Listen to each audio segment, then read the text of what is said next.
All right, everyone. Here with Kitty Clinical back for another round of talking about the average GPA for medical school. And we're going down the block talking about this second paragraph here about medical school applicants' GPA is considered one of the most important admissions criteria when applying to medical school. Okay, so what does this mean? Well, the GPA is obviously important. In my opinion, I do think that the MCAT is a little bit more important, but again, I'm not a medical school admissions officer, so I can't really say for sure what other people think. But needless to say, the GPA and the MCAT are both very important pieces of information. The point of this video today is going to talk about the three categories and the breakdown about them. So overall GPA, obviously very important.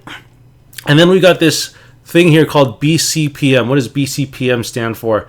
I guess it's a mnemonic that stands for biology, chemistry, physics, and math. It's basically the pre-med courses that you're going to be doing, and the non-science GPA is pretty much everything else. So they're going to calculate your GPA, and you're going to want to look at the calculation for those four subjects as well as the non-science GPA as well. There's probably a lot more nuance to this, but I'm going to keep it very simple and just leave it at that. Now, the thing about this is that they're all important, and it looks like based on this article, they're all equally important, and that's going to be true for the most part. They're all going to be important. I think that probably your overall GPA is, if I had to rank them, I'd say that overall GPA is going to be top dog, but BCPM is probably number 2, and then non-science GPA is probably going to be number 3. But do not give up on the non-science GPA, because keep in mind that over here, when you look at the average GPA for the people who matriculated into the United States allopathic medical schools, between the years. Actually, I don't know if this is allopathic. They don't really keep it very clear here. So I'm not going to say allopathic. I'm going to make this as vague as possible.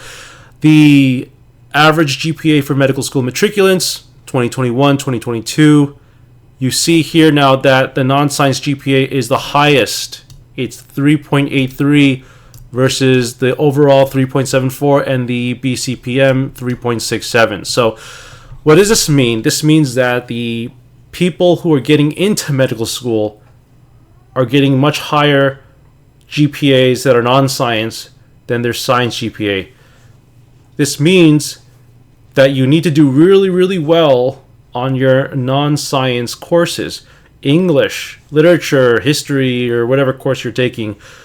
All those classes are going to be important too. It's going to be important to get A's on all of those classes if you can.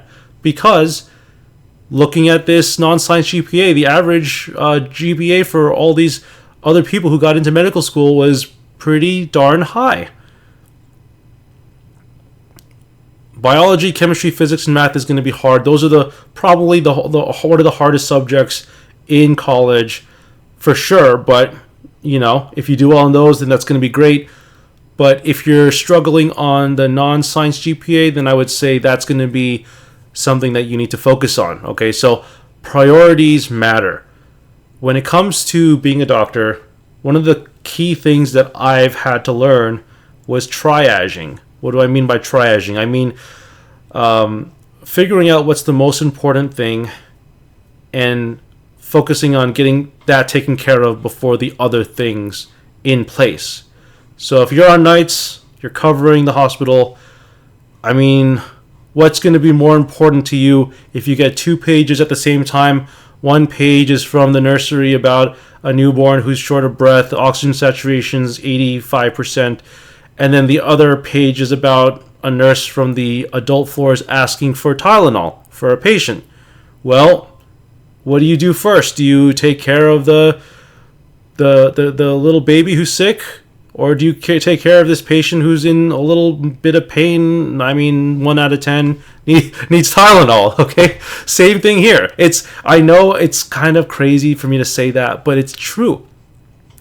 these things that you do in college set you up, prepare you for your future career. So you need to focus on what's important, okay? So maybe out of 100 hours that you have available to you for studying over the rest of the calendar semester, you have 100 hours allotted to studying. And you're taking the big dogs. You're taking biochemistry.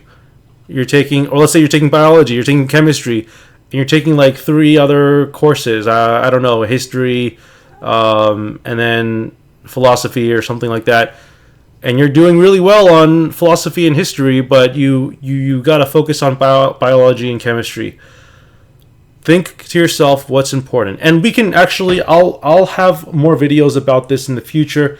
I've actually got something very exciting to talk about in the future about triaging and making sure you dedicate the maximum amount of time studying to maximize your score.